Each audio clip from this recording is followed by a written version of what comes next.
The most common question in life you will always be asked is why? Why do you do the things that you do? Why do you look like that? Why do you have 700 Pokemon cards in your car at all times? But the most common why question you will probably be asked in your lifetime: why are you a fan of Godzilla? Boy, oh boy, where do I begin with my glorious king? Oh, brother, this guy stinks!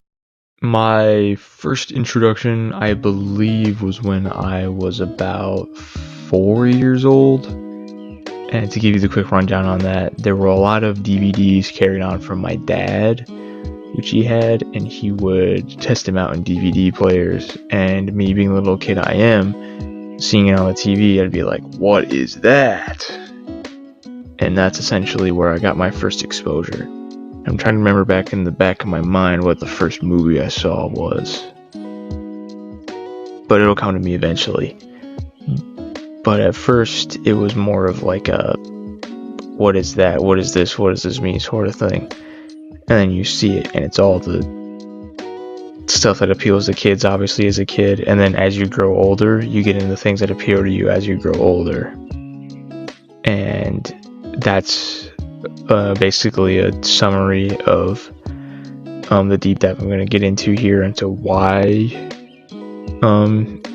I am a fan of Godzilla, as well as why there are millions and probably billions of other people who are fans as well. November 3rd, 1954, one of the greatest movies, not just kaiju movies, but movies ever to be released, came out that day. Hey, look at that, now you know why they call it International Godzilla Day on November 3rd. But yeah, that movie was so gripping, and the message of it just really hammers home nuclear devastation, essentially. That's when we all knew Godzilla would become the symbol for nuclear warfare, nuclear bombs, things of that nature. As the series went on from there, it became more and more gravitated towards kids and selling tickets at the box office. And as you usually would do when you have a cash cow character at your disposal as a movie studio. With that came a lot of things that kind of turned people off or turned people away from it. And it wouldn't be until the release of Godzilla vs. Megalon in the US where people got a true look into why this character is so popular, or at least they thought that they did, which it really was only one side of that, and the movie isn't the greatest, to put it lightly. So that's where a lot of people think like, oh, Godzilla's so cheesy, it's so dumb because of that movie, and it kind of still leaves a weird stain on the American audience that I'm shocked hasn't been completely shaken yet from what I've seen.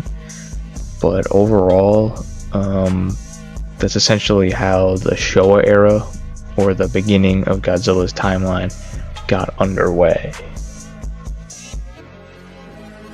I'm not sure if I'm pronouncing this right, but the Heisei era was next, and that essentially stretches from 1984 to 1955 in terms of movie release dates, movie release years. It started with the return of Godzilla after an almost 10-year hiatus, just due to poor box office and kind of every movie being a little bit more repetitive, even though I personally don't think that there's a single movie that's exactly the same, which is, I will get into that later. But overall, it was better to have kind of that hiatus to get back into the serious flow for those movies, and to start not necessarily it was kind of a new timeline, but also to get a new sense of movies underway, and to get back that audience that loved the original work so much, and actually show devastation and what could actually go down if one of these events were to actually occur. That is still kind of a theme in the modern movies, at least from Japan. But the Heisei era was better than the Showa era, from most people's point of view, and mine as well. Those were movies I really enjoyed as a kid. Now I'm kind of a little bit more shaky on them, but they're still fun watches. Stronger continuity. Actually going through effort to have a little bit stronger continuity. That can definitely be appreciated. Even though the show era does have a string of giant continuity to it, it can be hard to follow for newer fans, which I totally understand. But that basically sums up the Heisei era and what it did, and the end of the Heisei era marked a huge point in the franchise, creating another one of my favorite movies of the entire. So we have 38. Oh my gosh. 38 movies that Godzilla's been in, and it was Godzilla vs. Destroya, where, spoiler alert for like a almost 30-year-old movie, Godzilla dies in the end.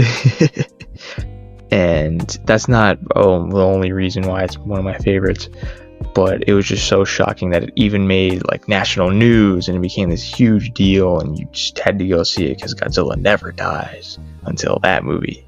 Well, from the original onward. The next era is the Millennium Era. The one thing that I do not like about this era, and it pains me to say it, is that almost every movie is its own new timeline, and for newer fans who are trying to watch and get a grasp of what those movies were like, and explaining the timeline in these series, it doesn't really happen, so it can be even more crazy and confusing to the viewer, especially when Godzilla has the same look 2 movies in a row, but it's 2 entirely different timelines. It's just, but there are still some absolutely solid bangers in the Millennium stretch, especially GMK, Giant Monsters All Out Attack, as well as the Kiryu Saga. But I mean, I'm gonna think every Godzilla film is solid in its own, well, almost every Godzilla film is solid in its own special way. But yeah, this was a pretty decent stretch, I'd have to say, especially from like GMK then to the Godzilla against Mechagodzilla and Tokyo SOS. It had a really good stretch there, even though one movie was out of continuity, and two movies had part of the same continuity, which the continuity of those movies also gets complicated because it also features monsters that were in previous Toho movies that had no connection to Godzilla. It's Godzilla's continuity is a whole mess, and I can do a video on that later, but it'll probably take me at least a year to make. Yeah, and it ends with Godzilla Final Wars, which is a giant 50-year anniversary movie featuring as many monsters as they could possibly fit into the movie. It's a good watch for nothing but monster action, essentially. It's not really one of those ones that's going to have a gripping story and show you all of the effects of devastation, and Godzilla represents nuclear warfare. It's going to be more of giant monsters fight, which I am all for. I am all for one or the other.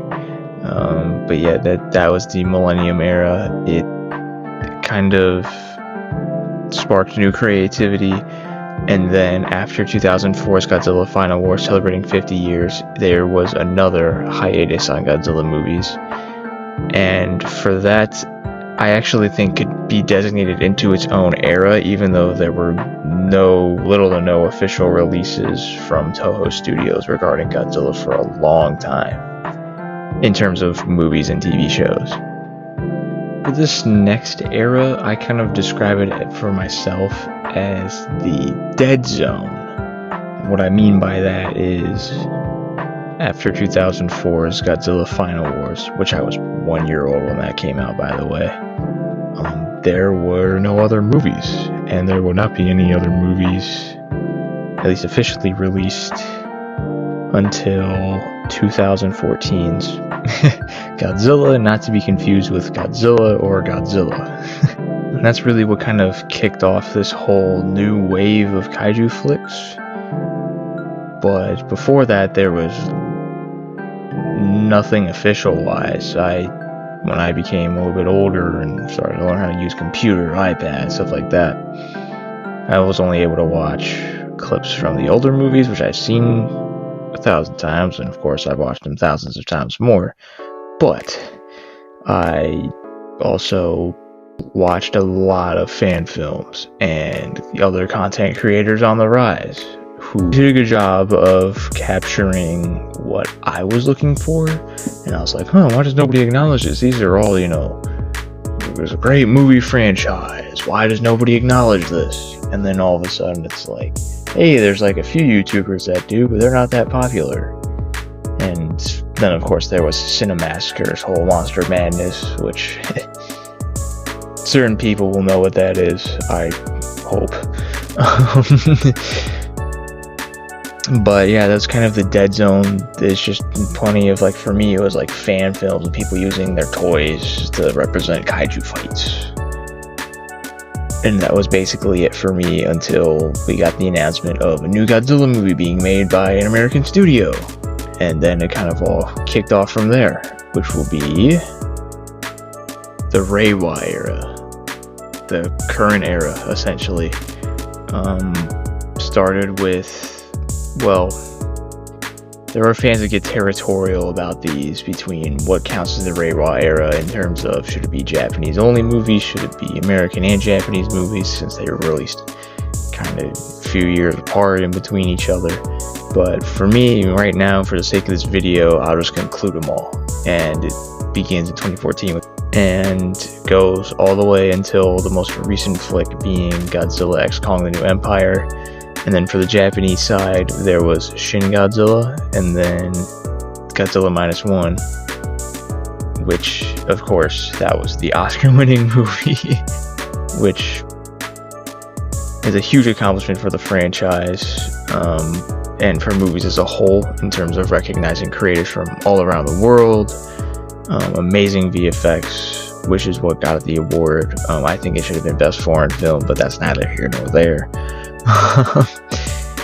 In terms of the Reiwa era, I'm very thankful to be alive in it, essentially.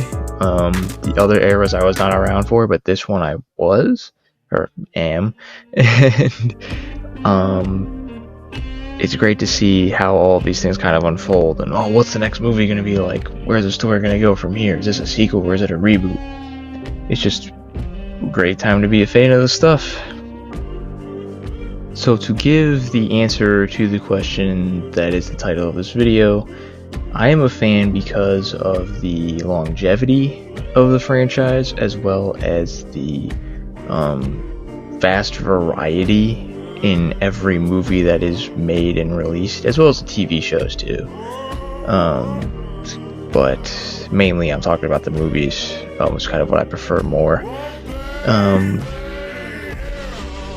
Gosh, I mean, Godzilla is such a dynamic character. On one end, he could be the singular being that ends the entire world, and then he could also be a superhero that ends up saving the entire world. Kind of depends on what you're in the mood for, I suppose. But there's a Godzilla movie for every single thing you could possibly imagine. I mean, there's movies that deal with romance, deal with time travel, deal with aliens, deal with politics, deal with war, obviously nuclear warfare and the nuclear allegories. But it's just amazing that one character can not only withstand the test of time, constantly be revamped and remade into something that is popular amongst, I would imagine, every age group, every type of person you could really think of, would absolutely at least know what Godzilla is and know what Godzilla kind of represents in a way. The ability to make that mainstream for such a long period of time, whether it would be in the highest of highs for the franchise or the lowest of the lows, it's still been right there and will continue to grow into new and great things here going forward into the future of the franchise. It is my personal favorite film franchise of all time, but there are definitely some lows and high points. I'm not one of those people that thinks that every movie of the Godzilla franchise is genius, but they all are special in their own way. Even the ones that are just bad. But there are some really good ones, like I said, involving all sorts of different topics, like environmental awareness, and all sorts of things of different varieties and different messages, different genre crossovers in a way,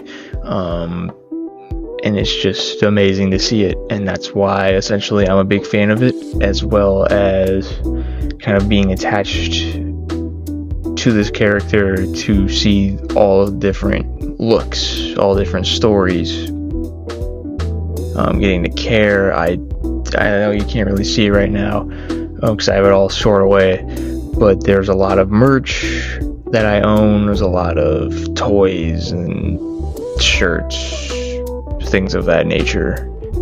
That's another big driving force into the franchise as well that I love so much, and I also love that it's becoming more and more mainstream, and can't wait to see what new highs the franchise will have to come. And with that is basically it for my explanation. Please like and subscribe if you like this type of video. I'm trying something different, trying something new, of course, trying to see what sticks, so feel free to leave your advice in the comments, as well as anything you'd like to see me kind of explain why I'm a fan of as well. I know you can't really tell right now, so I'll release some more videos kind of hinting at what I like in terms of, I like a lot of popular stuff, so there's not going to be anything that's too shocking. But until next time, I'll see y'all later.